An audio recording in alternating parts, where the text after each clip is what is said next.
What's up, guys? TJ here. And if you're sitting on the sidelines waiting for the real estate market to crash, I've got some bad news for you. It's getting worse. Despite high interest rates, we are seeing all-time high house prices. Now, it depends on where you're at in the country, but you can see as much as 5% increase year over year. If you're fearful of a housing crash, you're afraid of the wrong things.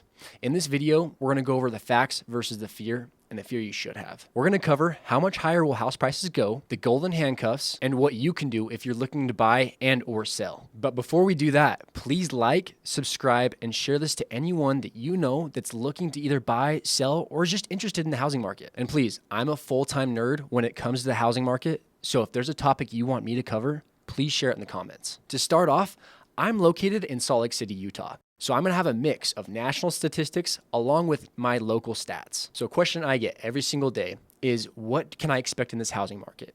Is there a bubble? There's talks of a recession. What does a recession mean? The question you need to ask yourself is, why are house prices going up?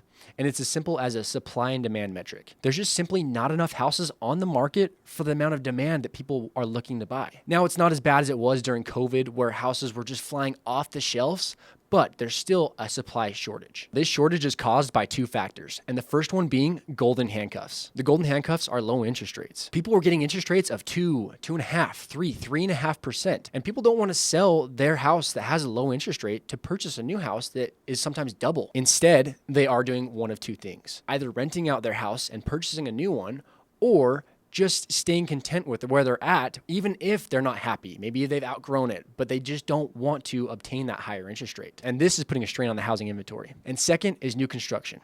We'll talk a lot more about this later in the video. Now let's take a deeper dive into a couple of factors you need to consider when looking into a specific area when it comes to supply and demand. First is the existing surplus or shortage of inventory in your area. Here in Utah, we're expected to be 38,000 units short by end of 2024. Knowing this shows you what you're up against to start off when you consider the other factors. Second is net immigration. This is the amount of people coming to your area from out of state. In my area, there's expected to be 11,000 household formations this year. The way I calculated that was 38,000 people coming into my state divided by the average household size, which is 3.5 people. Next, you're gonna wanna consider household formations. What that is people coming of age to purchase their first house. And that's usually in the range of 27 to 33-year-olds. In Utah, that's an additional 19,000 home buyers. And then lastly, you need to consider interest rates coming down. For every 1% the rates come down nationwide, that's 5 million people that can afford to buy that previously could not. For my area's population share, that's 50,000 home buyers. Interest rates are tricky. They're high right now, where they're on a downward trend.